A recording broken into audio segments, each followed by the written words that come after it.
Welcome to human right news. ముందుగా headlines చూద్దాం.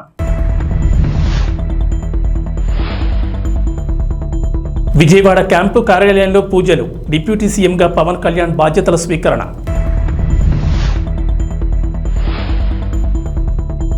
మీ దగ్గరున్న ప్రభుత్వ ఫర్నిచర్ను వెంటనే వెనక్కి ఇవ్వండి, జగన్కు సచివాలయ జీఏడీ లేఖ.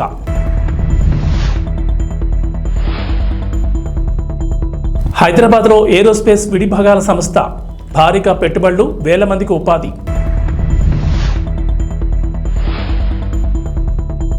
తెలంగాణకు వర్ష సూచన, వచ్చే 5 రోజులు వర్షాలే వర్షాలు. ఇటీవల జరిగిన సార్వత్రిక ఎన్నికల్లో తిరుగులేని విజయం సాధించిన జనసేన చీఫ్ పవన్ కళ్యాణ్ కొద్దిసేపటి క్రితం ఆంధ్రప్రదేశ్ ఉప ముఖ్యమంత్రిగా బాధ్యతలు స్వీకరించారు. అంతకుముందు విజయవాడలోని క్యాంపు కార్యాలయంలో ప్రత్యేక పూజలు చేశారు. డిప్యూటీ సీఎం హోదాలో పంచాయతీరాజ్, గ్రామీణాభివృద్ధి, పర్యావరణ, అటవీ, శాస్త్ర సాంకేతిక శాఖల మంత్రిగాను బాధ్యతలు స్వీకరించారు. అనంతరం పలు ఫైళ్లపై మంత్రి హోదాలో సంతకాలు చేశారు. బాధ్యతలు చేపట్టిన పవన్ కు అధికారులు, ఎమ్మెల్యేలు అభినందనలు తెలిపారు. మంత్రులు నాదెండ్ల మనోహర్, కందుల దుర్గేష్, ఎంపీ తంగళ్ల ఉదయ్ శ్రీనివాస్, ఎమ్మెల్యే వంశీకృష్ణ శ్రీనివాస్ యాదవ్, పిఠాపురం మాజీ ఎమ్మెల్యే వర్మ తదితరులు పవన్ కలిశారు.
ప్రకాష్, అది లైవ్ ఒకసారి చూడు, కేబుల్ చూసుకో ఫస్ట్.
ఏపీ సార్వత్రిక ఎన్నికల్లో కూటమి విజయం తర్వాత టీడీపీ అధినేత చంద్రబాబు నాయుడు ఇమేజ్ అమాంతం పెరిగిపోయింది. అటు ఎన్డీఏ భాగస్వామిగా కేంద్రంలోనూ చంద్రబాబు కీలకంగా మారడంతో ఆయనకు తిరుగు లేకుండా పోయింది. ఇటు రాష్ట్రంతో పాటు అటు కేంద్రంలో కూడా ఆయనకు చక్రం తిప్పే అవకాశం వచ్చింది. ఈ ప్రభావం ఇప్పుడు స్టాక్ మార్కెట్లపై కూడా గట్టిగా కనిపిస్తోంది. ఏపీ చంద్రబాబు తాలూకా స్టాక్స్ ఇప్పుడు ఇన్వెస్టర్లకు హాట్ కేక్లా మారాయి. దీంతో గత 8 సెషన్లోనే వీటి ఎంక్యాప్ విలువ ఏకంగా 20,000 కోట్లు పెరిగింది. Heritage foods, KCP, the Andhra sugars, Pennar industries, NCL industries వంటి స్టాక్స్ భారీ లాభాల్లో దూసుకెళ్తున్నాయి. అటు ఇన్ఫ్రా సంబంధిత స్టాక్స్ పై కూడా స్టాక్ మార్కెట్ నిపుణులు ఆసక్తి చూపిస్తున్నారు. ఎన్నికల్లో ఓటమి పాలైన వైఎస్ జగన్మోహన్ రెడ్డి ప్రభుత్వ ఫర్నిచర్ను ఇంకా తన ఇంట్లోనే ఉంచుకోవడంపై విమర్శలు వినిపిస్తున్న వేళ తాజాగా సచివాలయ జీఏడీ లేఖ రాసినట్లు తెలిసింది. సాధారణంగా ఎన్నికల్లో ఓటమి పాలైన తర్వాత 15 రోజుల్లో ప్రభుత్వ సామగ్రిని వెనక్కి అప్పగించాల్సి ఉంటుంది. ఈ నెల 4న ఎన్నికల ఫలితాలు రాగా నేటితో 15 రోజుల గడువు పూర్తవుతోంది. అయినప్పటికీ జగన్ నుంచి ఫర్నిచర్ అప్పగింతపై ఎలాంటి సమాచారం లేకపోవడంతో రంగంలో దిగిన జీఏడీ ఆయనకు లేఖ రాసినట్లు సమాచారం. సచివాలయ నిబంధనలు ఏం చెబుతున్నాయో కూడా లేఖలో పేర్కొన్నట్లు తెలిసింది. సీఎంఓలో ఉన్న కంప్యూటర్లు, వీడియో కాన్ఫరెన్స్ సిస్టమ్, ఇతర ఫర్నిచర్ను ఇన్వెంటరీ జాబితా ప్రకారం తమకు పంపాలని ఆ లేఖలో పేర్కొన్నారు. తమ ప్రభుత్వ హయాంలో ఋషికొండలో నిర్మించిన పర్యాటక భవనాల విషయమై వైసీపీ మాజీ మంత్రి రోజా ఎక్స్ వేదికగా స్పందించారు. ఋషికొండలో పర్యాటక శాఖ స్థలంలో పర్యాటక శాఖ భవనాలు నిర్మించడం తప్ప అని కూటమి ప్రభుత్వాన్ని ఆమె ప్రశ్నించారు. విశాఖ నగరాన్ని విశ్వనగరంగా అభివృద్ధి చేయాలనే సంకల్పంతో మా ప్రభుత్వంలో అంతర్జాతీయ ప్రమాణాలతో భవనం నిర్మించడం తప్ప వర్షానికి కారిపోయే అసెంబ్లీని, సచివాలయాన్ని కట్టిన వాళ్ళు అత్యంత నాణ్యతతో ఋషికొండలో భవనాలు నిర్మించడం చూసి ఓర్వలేకపోవడం సమంజసమేనా? 2021లోనే కేంద్ర అటవీ పర్యావరణ శాఖకు సమగ్ర వివరాలిచ్చి ఋషికొండ నిర్మాణాలు చేపట్టిన మాట వాస్తవం కాదా? 61 ఎకరాల్లో 9.88 ఎకరాల్లోనే ఈ నిర్మాణాలు చేపట్టాం. ఇందులో అక్రమం ఎక్కడుంది? విశాఖ ఖ్యాతిని ఇనుమడించేలా రాష్ట్రానికి తలమానికంగా భవనాలు నిర్మించడం కూడా నేరమేనా? ప్రపంచ పర్యాటకులను ఆకర్షించేలా 5 స్టార్ వసతులతో నిర్మాణాలు చేయడం తప్పేనా? 7 బ్లాకుల్లో ఏమేమి నిర్మాణాలు, వస్తువులు ఉంటాయో గతంలోనే టెండర్ డాక్యుమెంట్లలో పొందుపరిచిన మాట వాస్తవం కాదా? హైకోర్టుకు ఈ నిర్మాణాలపై ప్రతి దశలోనూ అధికారులు నివేదిక సమర్పించిన వాస్తవం దాచేస్తే దావుతుందా? ఇన్నాళ్ళు ఇవి జగనన్న సొంత భవనాలను ప్రచారం చేసిన వాళ్ళు ఇప్పటికైనా అవి ప్రభుత్వ భవనాలను అంగీకరిస్తారా లేదా? హైదరాబాద్లో సొంతిల్లు కట్టుకున్నారని హయత్ హోటల్లో లక్షలు ప్రజల డబ్బులను అద్దెగా చెల్లించిన వాళ్ళ ఈరోజు విమర్శలు చేసేదని ప్రశ్నించారు. లేక్ వ్యూ గెస్ట్ హౌస్, పాత సచివాలయం, ఎల్ బ్లాక్, హెచ్ బ్లాక్లను 40 కోట్లతో హంగులద్ది రాత్రికి రాత్రి వాటిని వదిలేసి విజయవాడ వచ్చేసిన వాళ్ళ ఈరోజు విమర్శలు చేసేది. మా జగనన్నపై, మాపైన ఎంత వ్యక్తిత్వం హననం చేసినా రాబోయే రోజుల్లో ప్రజా సమస్యలపై పోరాటంలో వైసీపీ వెన్ను చూపేది లేదు, వెనుకడుగు వేసేది లేదు. జై జగన్ అంటూ రోజా ట్వీట్ చేశారు. తెలంగాణలో ఇప్పటికే అనేక అంతర్జాతీయ సంస్థలు పెట్టుబడి పెట్టాయి. విశ్వనగరంగా అభివృద్ధి చెందుతున్న హైదరాబాద్లో పెట్టుబడి పెట్టేందుకు క్యూ కడుతున్నాయి. అమెరికాకు చెందిన ది లాక్ హీడ్ మార్టిన్ అనే సంస్థ ఇప్పటికే హైదరాబాద్ నగరం శివార్లోని ఆదిపట్లలో తమ సంస్థను నెలకొల్పింది. ఏరోస్పేస్, రక్షణ వ్యవస్థలకు సంబంధించిన విడిభాగాలను ఈ సంస్థ ఉత్పత్తి చేస్తుంది. కాగా రాష్ట్రంలో మరిన్ని పెట్టుబడి పెట్టేందుకు ఈ సంస్థ ముందుకొచ్చింది. ఈ మేరకు కంపెనీ ఇండియా హెడ్ ఫెర్నాండెస్ సహా కంపెనీ ప్రతినిధులు మంగళవారం సెక్రటరియట్లో సీఎం రేవంత్ రెడ్డితో సమావేశమయ్యారు. తెలంగాణలో మరిన్ని పెట్టుబడి పెట్టే అంశంపై ముఖ్యమంత్రితో చర్చించారు. ఈ సంస్థ విస్తరణ పూర్తయితే 1000 మందికి ఉపాధి లభించనుంది. బీఆర్ఎస్ సర్కార్ హయాంలో ఛత్తీస్గఢ్తో జరిగిన విద్యుత్ కొనుగోలు ఒప్పందం ఇప్పుడు తెలంగాణలో హాట్ టాపిక్ గా మారింది. ఈ వ్యవహారంలో రేవంత్ రెడ్డి సర్కార్ జస్టిస్ నరసింహారెడ్డి కమిషన్ వేయగా విచారణకు మాజీ సీఎం కేసీఆర్ హాజరు కావాలని కమిషన్ నోటీసులు జారీ చేసిన విషయం తెలిసిందే. కాగా కమిషన్ విచారణపై తీవ్ర అభ్యంతరం వ్యక్తం చేసిన కేసీఆర్ కీలక ఆరోపణలు చేశారు. ఆ ఆరోపణలను తోసిపుచ్చిన అధికారులు సంచలన విషయాలను బయటపెట్టారు. తెలంగాణకు 6,000 కోట్ల నష్టం వాటిల్లిందని అధికారులు వెల్లడించారు. తెలంగాణ రాష్ట్ర విద్యుత్ నియంత్రణ మండలి పీపీఏను కూడా ఆమోదించలేదని అధికారులు కీలక విషయాలు తెలిపారు. విద్యుత్ కొనుగోళ్లపై జస్టిస్ నరసింహారెడ్డి కమిషన్ విచారణపై తీవ్ర అసహనం వ్యక్తం చేసిన కేసీఆర్ కమిషన్ చైర్మన్ను స్వచ్ఛందంగా తప్పుకోవాలని కోరారు.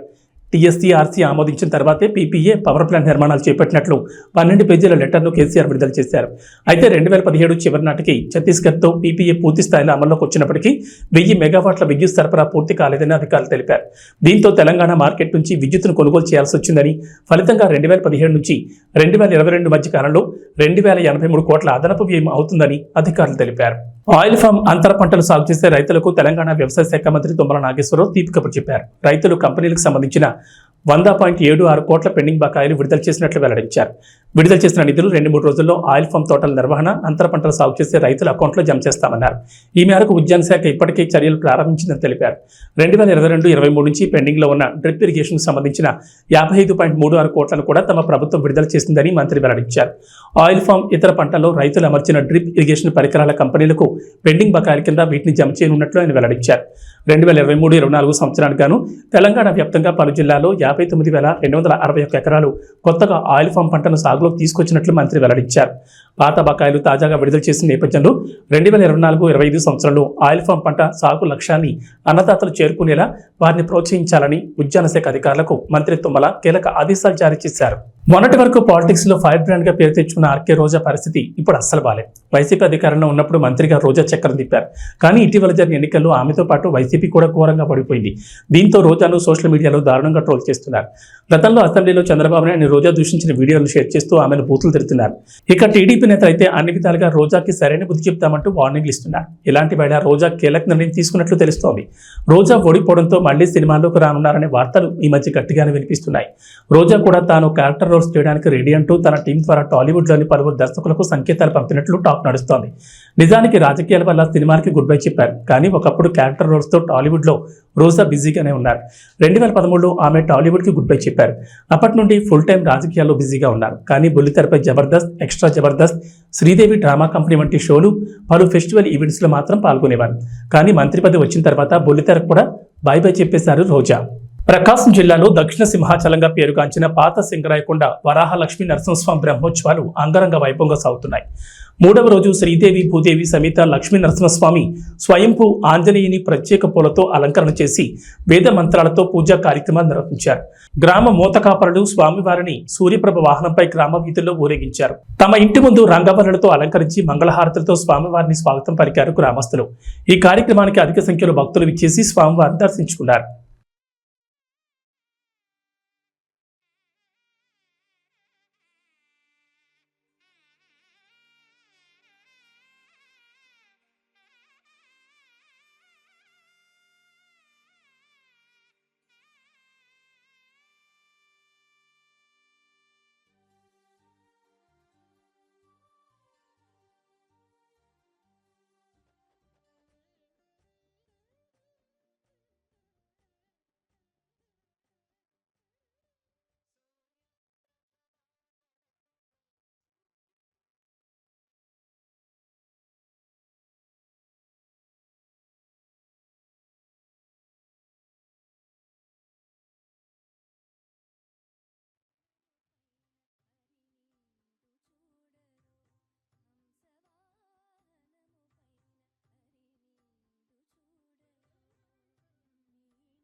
పల్నాడు జిల్లా సత్తెనపల్లి నియోజకవర్గం రాజుపాలెం మండలం పెద్దనెమలి గ్రామం వద్ద ఆయిల్ ట్యాంక్ బోల్తా పడిన ఘటన బుధవారం చోటు చేసుకుంది.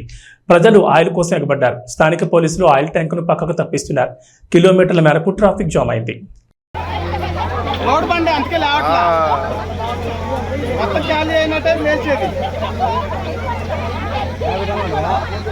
30 సెట్ 35 దాంట్లో మ్యాక్సిమం 10 టన్నులు పోయినా టన్ను కూడా పోయి ఉండదు. 2-3 టన్ను కూడా పోయి ఉండదు. ఏంది 10 పోయిందంట. 10 పోయిందా? ఇప్పుడు చెప్తే వెళ్ళదా నయం తొందర చేసి లేపుకుంటే. మనం ఏం చేస్తాం నా లావదా ఇప్పుడు లేతే ఇంకా ఎక్కువ పోద్ది. నీకు ఇంకా విషయం తెలీదు, లేతే ఎక్కువ పోద్ది.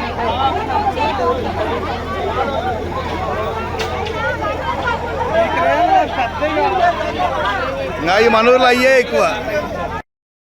అప్పుడు జగన్ కోసం వాలంటీర్లు రాజీనామా చేశారు. ఇప్పుడు మీ భవిష్యత్తు కోసం మళ్ళీ అదే వాలంటీర్ జాబ్కు మీకు కావాలి అంటున్నారు.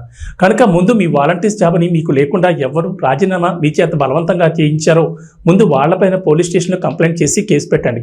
అప్పుడు నన్ను కలవండి అని మంత్రి అచ్చెన్నాయుడు కలిసిన వాలంటీర్స్కి సమాధానం చెప్పారు. కనుక మీ తక్షణ కార్యక్రమం పోలీస్ స్టేషన్కి వెళ్లి మీ చేత రాజీనామా చేయించిన వ్యక్తిపై కేసు పెట్టండి అని అన్నారు. ఎవరు రాజీనామా చేయించమన్నారో వాళ్ళందరి మీద మేము స్టేషన్ ముందు కంప్లైంట్లు ఇవ్వండి. తర్వాత నేను మాట్లాడతాను. మీకు స్టేషన్ ఇష్యూ కాబట్టి మీకు బలవంతాన్ని ఎవరు సంతకాలు పెట్టి రాజీనామాలు చేయించారు వాళ్ళ పేర్లు మొహమాటం లేక అచ్చెన్నాయుడు చేయిస్తే అచ్చెన్నాయుడు పేరు, ఎక్స్ చేసి ఎక్స్ పేరుతో మీరు కంప్లైంట్లు ఇవ్వండి. ఇంటికి వచ్చేలా అలవాటు పెట్టి చేయించారు. తర్వాత నా దగ్గర కలవాలి. మంచిర్యాల జిల్లా కేంద్రంలోని ఎల్ఐసి కాలనీలో దారుణం జరిగింది. బిట్టా రాజేంద్ర అనే వ్యక్తి మధ్య మధ్యలో సొంత పెదనాన్న ఆయన కుమారుడిపై కత్తితో దాడికి పాల్పడ్డాడు. 2 లక్షల విషయంలో జరిగిన గొడవలో కత్తితో తమ్ముడు సుజిత్ గొంతుకోయగా అడ్డుకోబోయిన సుజిత్ తండ్రి లచ్చయ్యపై దాడి చేశాడు. స్థానికులు ఇద్దరిని ప్రభుత్వ ఆసుపత్రికి తరలించగా ఘటనా స్థలాన్ని పోలీసులు పరిశీలించి నిందితుడిని అదుపులోకి తీసుకున్నారు.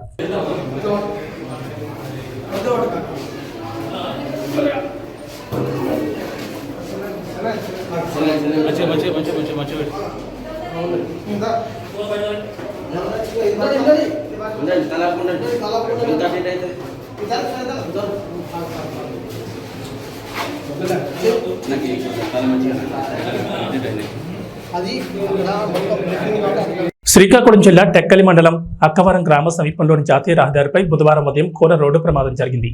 ఆగి ఉన్న లారీని వేగంగా వచ్చిన మరో లారీ ఢీకొట్టింది. ఈ ప్రమాదంలో లారీ క్యాబిన్లో డ్రైవర్, క్లీనర్ తీవ్ర గాయాలతో చిక్కుకుని అక్కడికక్కడే మృతి చెందారు. విషయం తెలుసుకున్న పోలీసులు, హైవే సిబ్బంది ఘటనా స్థలానికి చేరుకున్నారు. క్రేన్ సహాయంతో అతి కష్టం మీద మృతదేహాలను బయటకు తీశారు.